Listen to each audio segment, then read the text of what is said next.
Hello everyone, কেমন আছেন সবাই? আশা করি সবাই খুব ভালো আছেন, সুস্থ আছেন, আর আমরাও ভালোই আছি।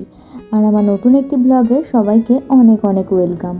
আর আজকে যেদিনের ব্লগটা আপনাদের সঙ্গে শেয়ার করতে চলেছি, সেদিন আমরা বেবির জন্য জামা কাপড় শপিং করতে গিয়েছিলাম। মিডওয়াইফের ক্লিনিক থেকে আমাদেরকে একটা লিস্ট ধরিয়ে দেওয়া হয়েছিল যে বেবি আসার আগে ওর জন্য কি কি জিনিসপত্র কিনে রাখতে হবে না হবে।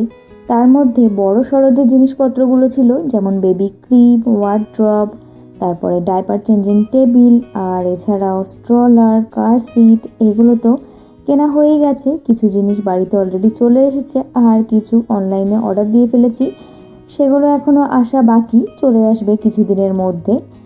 আর লাস্ট হচ্ছে এই জামা কাপড় শপিং করাটাই বাকি রয়ে গেছে। হ্যাঁ, কিছু জামা কাপড় ওই লিস্ট অনুযায়ী অনলাইনে অর্ডার করে দিয়েছি, আর কিছুটা নিজেরা দেখে শুনে কিনবো বলে আজকে বেরোচ্ছি। তো দুপুরবেলা খাওয়া দাওয়া করে একটু রেস্ট নিয়ে এখন বিকেলের দিকে বেরিয়ে পড়লাম।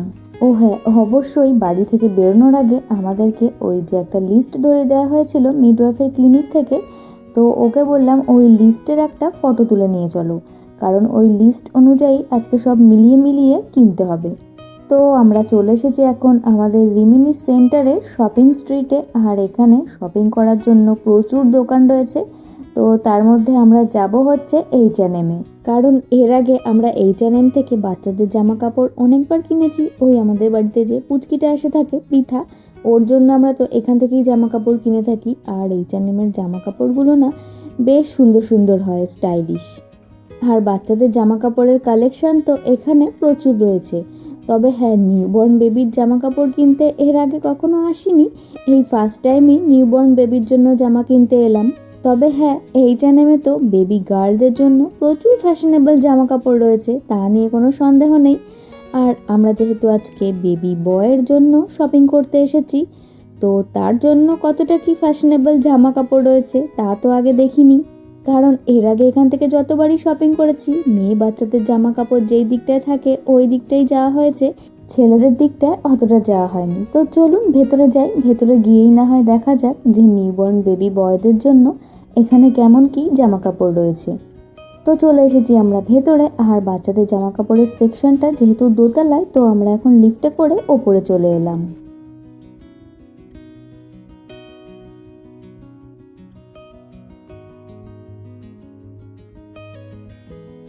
তো ভেতরে গিয়ে আমার শরীরটা হঠাৎ করে একটু খারাপ লাগছিল, তো যার ফলে আর কোনো ভিডিও করা হয়নি, আর আপনাদেরকে নিউবর্ন বেবিদের কীরকম কী জামা কাপড় রয়েছে সেটাও দেখানো হলো না, তো তার জন্য দুঃখিত।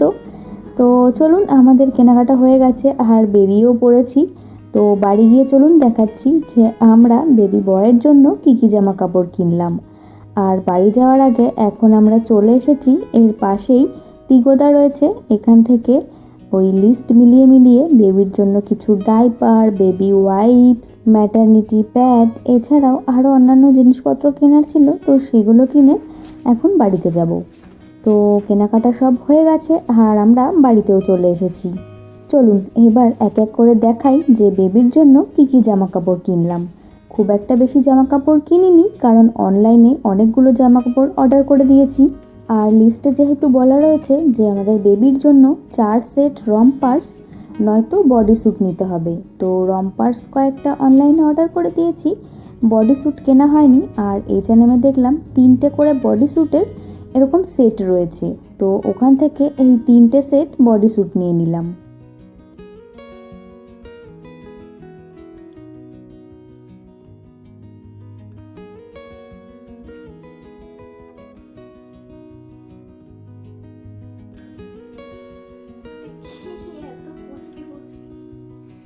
আর দেখলাম 3 সেট বডি স্যুটের সঙ্গে 3 সেট আলাদা করে প্যান্টও বিক্রি হচ্ছে, মানে ওর সঙ্গেই ম্যাচিং করা, তো ওখান থেকে 3টে সেটের প্যান্টও নিয়ে নিয়েছি।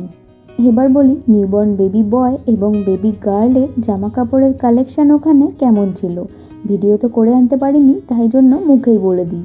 এমনিতে তো বাচ্চাদের জামা কাপড় হোক বা বড়দের, খুব একটা বেশি কালারিং জামা কাপড় এখানে পাওয়া যায় না, বেশিরভাগই এখানে লাইট কালারের জামা কাপড় পাওয়া যায়। আর আমিও যে কটা জামা কাপড় কিনেছি দেখুন, প্রত্যেকটাই কিন্তু হোয়াইটের ওপরে, কোনোটা একদম ধপধপে সাদা আর কোনোটা বা একটু অফ হোয়াইট। ক্যামেরাতে অতটা বোঝা যাচ্ছে না, এই যে সাদাটার সঙ্গে সাদা কালারের একটা ফুল প্যান্ট, আর আরেকটা ছিল অফ হোয়াইট কালারের, ওটার সঙ্গে অফ হোয়াইট কালারেরই একটা প্যান্ট রয়েছে। মানে প্রত্যেকটার সঙ্গে প্রত্যেকটা ম্যাচিং করেই বিক্রি হচ্ছিল।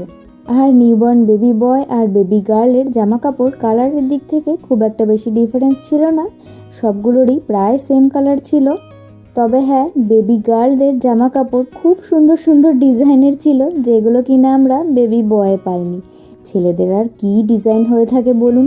আর সত্যি বেবি বয় বেবি গার্ল মোটমাট বাচ্চাদের জামা কাপড়গুলো কত কিউট হয়, তাই না? আমি তো জামা কাপড়গুলো দেখছি আর একা একাই হেসে যাচ্ছি যে এত ছোট, এত পুচকি। তো যাই হোক, ওই 3 সেট বডি স্যুটের সঙ্গে 3 সেট প্যান্ট আর একটা মোটা সোটা এই টুপি দেওয়া সোয়েটার নিয়ে নিয়েছি, কারণ ও যখন হবে তখন বেশ ভালোই ঠান্ডা পড়বে, তো সেই জন্য। আর বাকি সোয়েটার তো অনলাইনেও অর্ডার করেছি অনেকগুলো। আর আজকে যে জামা কাপড়গুলো কিনেছি সবই 0 থেকে 1 মান্থের। আর এখানে জানেন, বাচ্চাদের জামা কাপড় আর বড়দের জামা কাপড় প্রায় সেম প্রাইসের হয়ে থাকে। এই যে 3টে করে বডি স্যুট আর 3টে করে প্যান্ট, তো এইগুলো 3টে করে সেট নিয়েছে হচ্ছে 17 ইউরো, মানে ওই ভারতীয় টাকায় কনভার্ট করলে হবে ওই ধরুন 1600 টাকা। 1 মান্থের জামা কাপড় খুব একটা বেশি কিনিনি, কারণ জানি এগুলো 2 দিন পরেই ছোট হয়ে যাবে, তো সেই জন্য 0 থেকে 3 মান্থের জামা কাপড়ই বেশি অর্ডার করেছি, অন্তত 3টে মাস তো পরতে পারবে। তো এই ছিল আজকে বেবির জন্য শপিং। আর বাকি অনলাইনে যেগুলো অর্ডার করেছি সেগুলো আসুক, না হয় ওগুলো পরে দেখাবো। তো জামা কাপড়গুলো ভাঁজ টাজ করে গুছিয়ে রেখে এখন ঘড়িতে প্রায় ওই রাত 9:30 মতো বাজতে যায়। তো এখন রাতের খাবারের প্রস্তুতি করতে চলে এসেছি। আজ আর কিছু বানাতে ইচ্ছা করছে না, কারণ শপিং করে আজকে টায়ার্ড হয়ে পড়েছি। আর ও 2 দিন আগেই সুপার মার্কেটে গিয়ে দেখে এরকম ইন্ডিয়ান স্টাইলে নানের প্যাকেট বিক্রি হয়েছে। আর যেই না সুপার মার্কেটে দেখে ইন্ডিয়ান কোনো খাবার দাবার বিক্রি হচ্ছে, সেটা তো কিনে অবশ্যই আনতে হবে। তো ভাবলাম আজ যখন রাতে রুটি ফুটি কিছু বানাতে ইচ্ছে করছে না, তাহলে এই নানগুলোই একটু গরম করে খেয়ে নিই। আর জানেন, এই নানগুলো যেই না তাওয়াতে একটুখানি সেঁকে নিলাম, বেশ সুন্দর নরম তুলতুলে হয়ে গেছে।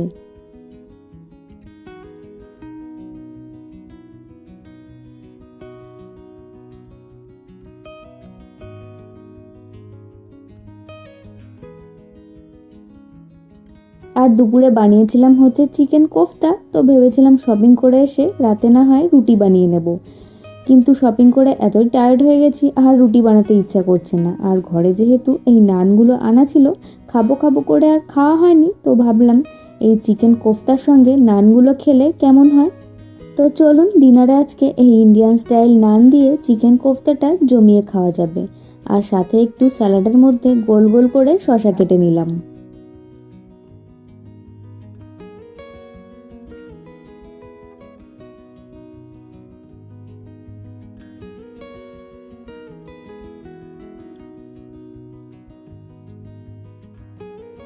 এখন আর দেরি কিসের, প্লেটের মধ্যে সুন্দর করে খাবার সাজিয়ে গুছিয়ে নিয়ে বসে পড়লাম খেতে।